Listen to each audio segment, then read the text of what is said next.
कहाँ जा रहे हैं?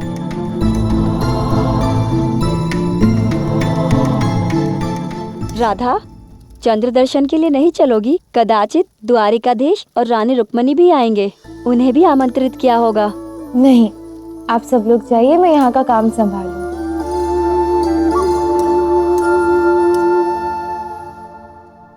रुक्मिणी, क्या सोच रही हैं?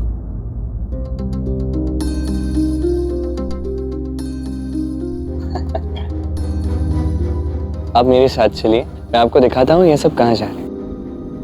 आइए। अब कृष्ण, पहले फलाहार तो कर लीजिए। अवश्य।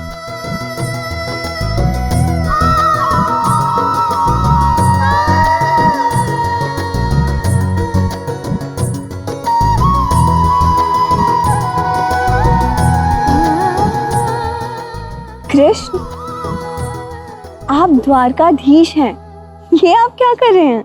आप भूल गई? मन से तुम एक साधारण सा ग्वाला ही हो। आइए, सुनिए। धन्यवाद।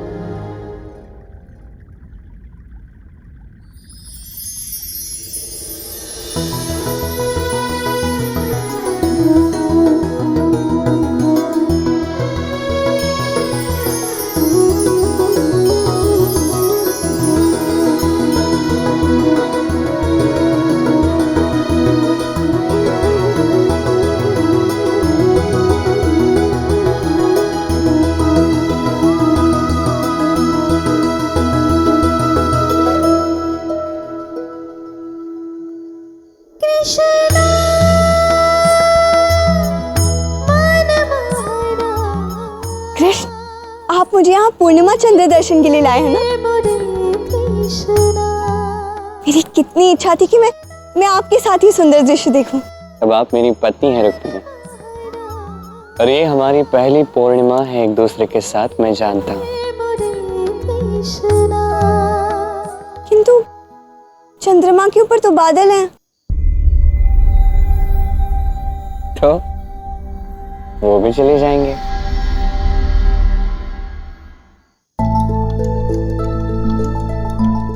ये चंद्रमा, ये क्या? सारे द्वारका वासी कृष्ण रुक्मिणी सभी आपको देखने गए हैं, और आप हैं कि बादलों के पीछे छुपे हैं। कृपा करके इन्हें हटा दीजिए।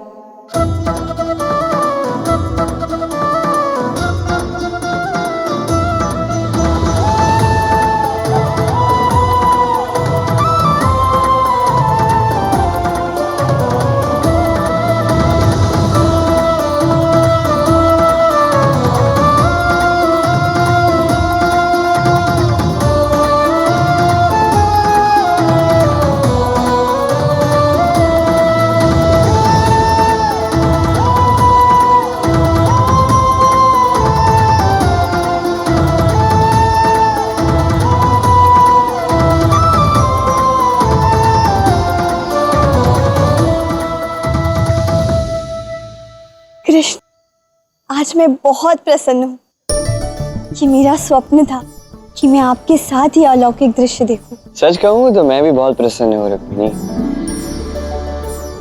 और मैं और भी प्रसन्न हो सकता हूँ यदि आप मुझे बताएं। अब देखिए, मैंने आपके हाथों फलाहार तो कर लिया, किंतु क्या राधा ने फलाहार किया है? आपको कैसे पता कि राधा ने भी उपवास रखा है? अब मैंने रखा है तो राधा ने भी अवश्य ही रखा होगा। आप उससे पूछ कर देखिए ना, उसने फलाहार किया या नहीं। हाँ, मैं स्वयं पूछ लूंगी। और यदि उसने नहीं किया हो तो क्या आप स्वयं फलाहार लेके उसके पास जाएंगे? क्या मेरे कहने पे मेरी सखी के लिए आप ये करेंगी रुक्मिणी? कहिए। अवश्य करूंगी।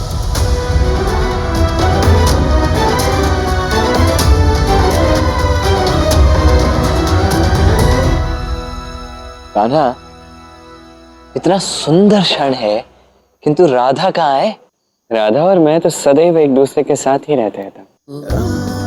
इस चंद्रमा के माध्यम से भी हम दोनों एक दूसरे के साथ ही हैं। मेरी राधे मेरे साथ है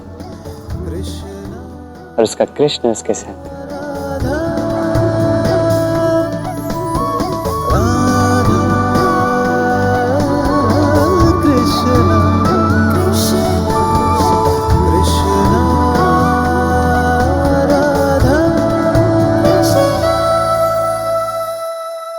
मैं कुछ समझा नहीं कान्हा।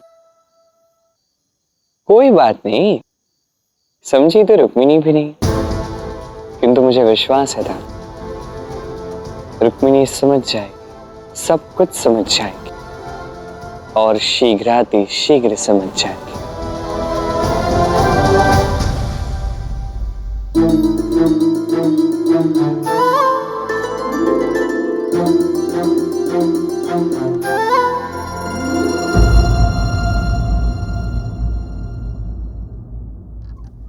रुक्मणी, ये सब किस लिए? ओ, तुमने सुबह से फलाहार भी नहीं किया ना, इसलिए तुम्हारे लिए।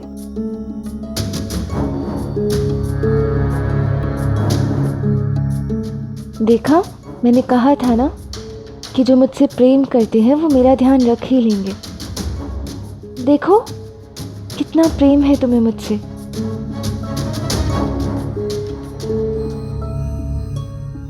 दूध गर्म है, संभाल कर पीना। हाँ, तुम चिंता मत करो, जैसी ही भूख लगेगी मैं खा भी लूंगी और पी भी लूंगी।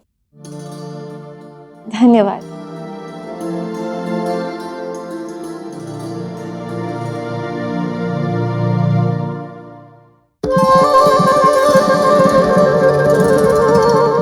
कहाँ से आरंभ करूं मैं, कहाँ से आरंभ करूं? अरे वाह, भोजन खा रहे हो? नहीं, मैं हल जोत रहा हूं कान्हा। भोजन के स्थान पर बैठकर मनुष्य भोजन ही करेगा ना। अब रुक्मिणी ने इतना सुंदर, इतना स्वादिष्ट भोजन बनवाया है तो उसे देखता तो नहीं रहूंगा, करूंगा ही भोजन। अब करने दो मुझे भोजन। एक सेकंड, ये भोजन रुक्मिणी ने बनवाया है, किंतु बनाया किसने आपको पता भी है? पूछा भी नहीं अब तक कि किसने बनाया ये भोजन। देखो कान्हा, मुझे अत्यंत भूख लगी है, बहुत बहुत अधिक। अब इस भूख के क्षण में ना मुझे सताओ मत। किंतु मैं कुछ अनुचित तो कह ही नहीं रहा हूँ। अच्छा ठीक है, बताओ किसने बनाया है? किसने बनाया ये भोजन? और किसने? राधा ने।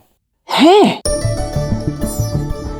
तभी तो मैं सोचूं कान्हा कि इस भोजन की सुगंध से सारा महल कैसे महक रहा है। राधा ने बनाया है तब तो मुझे ये सारा का सारा भोजन खाना ही होगा। एक सेकंड, तो जिस व्यक्ति ने आपके लिए भोजन बनाया उसे धन्यवाद तक नहीं कहा आपने? इतना अच्छा भोजन खाओगे आप, इसका आनंद उठाओगे, किंतु चखने से पूर्व उसे धन्यवाद तक नहीं कहा। कान्हा क्यों विघ्न बन रहे हो मेरे और मेरे भोजन के मध्य? मैंने तो कुछ अच्छा ही समझाया था, मैंने कुछ अनुचित तो कहा ही नहीं है। छोड़ो, किसी को कुछ अच्छा समझाना अनुचित है आजकल। इतने स्वादिष्ट व्यंजन बनाए, उनको धन्यवाद तक नहीं कहते आजकल के लोग। वैसे तुम कह तो उचित ही रहे हो, राधा ने इतना परिश्रम करके मेरे लिए इतना सारा भोजन बनाया है और आप धन्यवाद भी नहीं कह रहे। वो स्वयं भी तो नहीं खा रही है ना। फिर भी आप धन्यवाद तक नहीं कह रहे, सोचो। उचित है, अब मैं भोजन राधा को धन्यवाद करने के पश्चात ही खाऊंगा। ये हुई ना बात। अभी आया मैं। हाँ, एक सेकंड, वो मैंने राधा के लिए फलाहार भिजवाया था तो हाँ, आप समझ गए? हाँ, क्या? यही कि राधा ने फलाहार खाया या नहीं ये देखूं, और यदि नहीं खाया होगा तो उसे खिला कर आ जाऊंगा। ये हुई ना तुम बात। निश्चिंत